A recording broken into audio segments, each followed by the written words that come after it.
itu merupakan jihad sebenarnya di bidang ekonomi, karena orang itu kan kadang-kadang cenderung untuk menyimpang ya. Jadi ketika sudah kita beri amanah itu tidak sesuai, ketika sudah punya kekuasaan gitu kan, kadang-kala terjadi penyimpangan gitu. Maka prinsip syariah harus betul-betul mengklirkan antara akad dengan faktualnya. Ya, baik. Ya, kita balik ke Bapak Nurkolis ya, manajer UBS. UBS lahir kapan? Jadi sebenarnya untuk UBS ini berdiri sudah cukup lama. Cuma kita secara legalitas sudah resmi berbadan hukum itu sejak sekitar bulan Juni 2020. Jadi itu kita mulai resmi legalitas berbadan hukum. Kemudian usaha bersama syariah ini kan sebuah lembaga keuangan syariah berbentuk badan hukum koperasi. Jadi makanya nama kita kan KSPPS, Koperasi Simpan Pinjam dan Pembiayaan Syariah. Kemudian untuk wilayah kerja kita, karena kita koperasi yang berbentuk primer nasional, maka wilayah kerja kita seluruh wilayah Negara Kesatuan Republik Indonesia. Ini di mana saja berarti? Kantornya, atau kalau di perbankan lain kan ada kantor cabang pembantu atau apa? Itu istilahnya apa kalau UBS? Jadi untuk pelayanan saat ini kita untuk kantor pusat kita kan di Semanggi Jalan Serayu nomor 2 Semanggi Pasar Kulon Surakarta. Kemudian untuk kantor-kantor cabang kita baru merencanakan, jadi kita belum ada kantor cabang, baru yang sudah berjalan itu kantor-kantor layanan kas, kantor kas ya. Jadi Kita sudah apa? buka. Kita nyebut apa? Kantor kas. Kantor kas, ya. Kantor kas UBS ya. Yang sudah kita buka di lebih dari 90 titik di cabang-cabang Majelis Tafsir Al-Quran, khususnya di wilayah Solo Raya. Berarti satu atap dengan gedung-gedung majelis di beberapa di cabang-cabang itu. Dan perwakilan. Iya. Iya.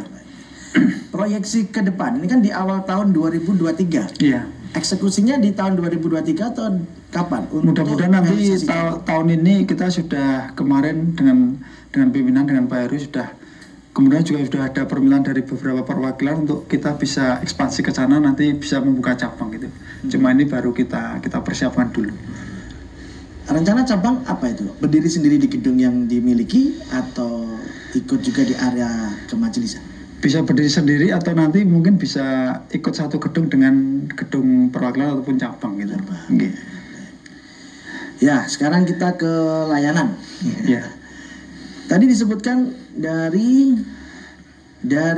warga untuk warga, gitu. Ya, warga dalam hal ini adalah warga Yayasan Majelis Tafsir Al-Quran ya. Jadi pemirsa, biar satu wawasan dengan kita, definisi warga di kami ini dalam lingkup keanggotaan aktif di Yayasan Majelis Tafsir Al-Quran. Ya. Kalau untuk umum boleh nggak ikut? Tidak bisa, karena untuk umum kan bukan warga. Sehingga kalau umum dipersilakan ke Dirgantara. Oh, nggak ada sendiri. Kita punya dua koperasi kan. Ya.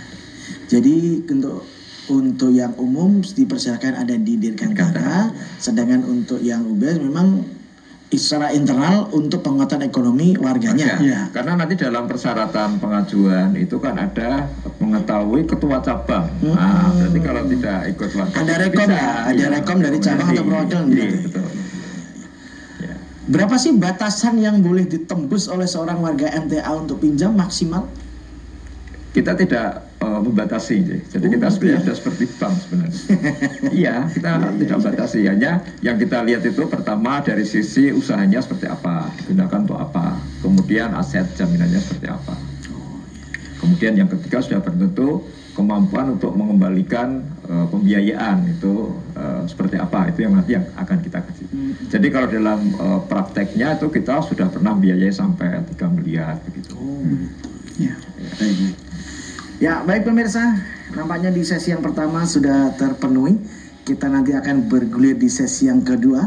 Siapkan pertanyaan ataupun konfirmasi yang Anda miliki untuk bisa lebih mengetahui lebih luas lagi UBS kita ini di 02716793000, di SMS ataupun di WA di 08112553.000. Jangan kemana-mana, kita akan segera kembali di Ekobis setelah kita simak beberapa informasi dalam rangkaian jeda pariwara berikut ini.